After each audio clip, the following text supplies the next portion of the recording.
चला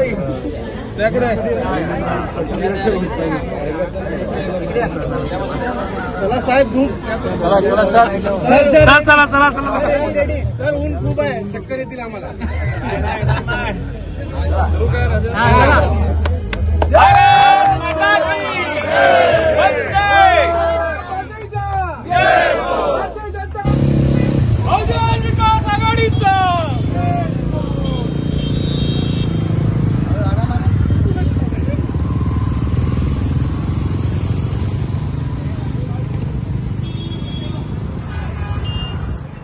विरार पूर्व आणि पश्चिमेला जोडण्यात येणारा नारंगी बायपास या ठिकाणचा ओव्हरब्रिजचं उद्घाटन आज पार पडलेलं आहे। आपण जर बघितलं तर आपण आता त्या ब्रिज या ठिकाणी उभा आहोत। आज सकाळीच पालघर जिल्ह्याचे पालकमंत्री गणेश नाईक यांच्या हस्ते या ब्रिजचं लोकार्पण सोहळा पार पडलेला आहे। त्यावेळेस वसई-विरार महापालिकेचे महापौर अजू पाटील, त्याचबरोबर पालघरच्या जिल्हाधिकारी इंदुराणी जाखड, त्याचबरोबर खासदार हेमंत सावरा, पालघरचे आमदार या ठिकाणी उपस्थित होते आणि नालासोपाऱ्याचे आमदार राजन नाईक, वसईचे आमदार स्नेहा दुबे पंडित या देखील या उद्घाटन सोहळ्यावेळेस या ठिकाणी उपस्थित होत्या। मागच्या अनेक वर्षापासून विरारकरांना मोठ्या वाहतूक कोंडीचा सामना करावा लागत होता आणि त्यातच आता या ब्रिजचं लोकार्पण झालं असल्यामुळे नागरिकांना मोठा दिलासा मिळालेला आहे।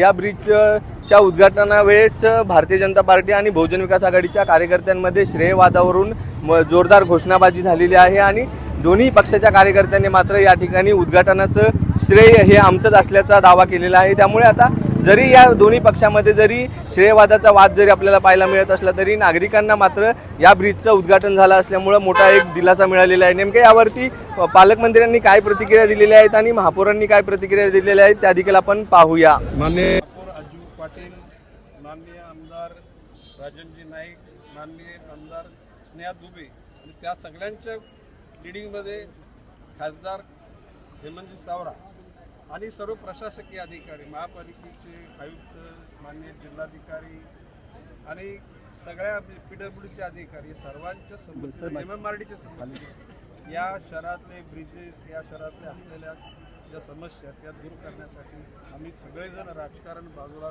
सोडून माननीय देशाचे पंतप्रधान नरेंद्रजी मोदी यांना जो 2047ला अभिकृत असलेला भारत आणि देवेंद्र फडणवीसांच्या नेतृत्वाखाली या राज्याची होणारी प्रगती हिचा निश्चितपणे जनतेला फायदा व्हावा यासाठी आम्ही सर्वजण राजकारण बाजूला समाजकारणाच्या मध्ये अतिशय गतीनं, सामर्थ्यानं, तेजानं आणि वेगानं पुढे चाललेलो आहोत।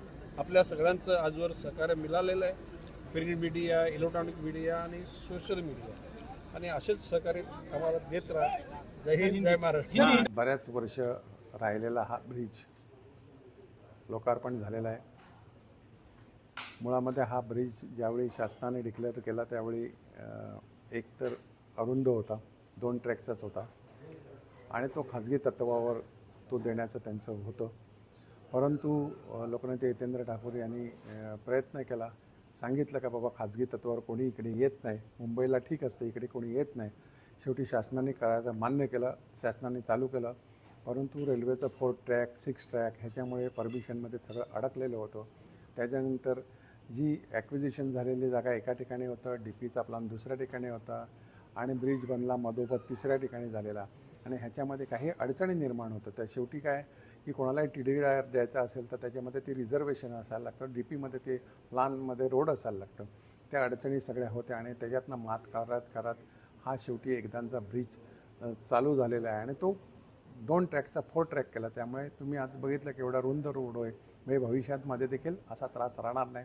ह्याच्या पुढे अजून एक ब्रिज नारंगीच्या शेवटी गावात रिंग रोडला होणार आहे, त्यानंतर पुढे विराटनगरचा होणार आहे, ओसवाल नगरीमधला होणार आहे, अलकापुरीमधला होणार आहे, उमेळाचा होणार आहे आणि अगदी नायगावच्या त्या टोकावर आणि भाईंदरकडून येणार आहे, असे हे ब्रिज आहेत।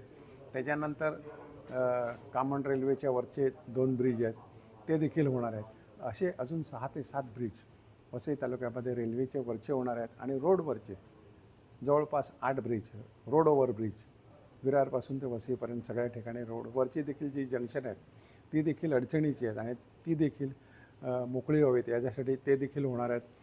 हायवेपासून शहराकडे येणारे जे रोड आहेत ते कॉन्क्रीटचे रोड केले जाणार आहेत आता थोडंसं गॅस लाईन, पाण्याच्या लाईन, इलेक्ट्रिकच्या लाईन वगैरे याच्यासाठी कामं आहेत, ती झाल्यानंतर लवकरात लवकर ती देखील कामं चालू होणार आहेत. श्रेयवाद कुठेतरी पाहिजे.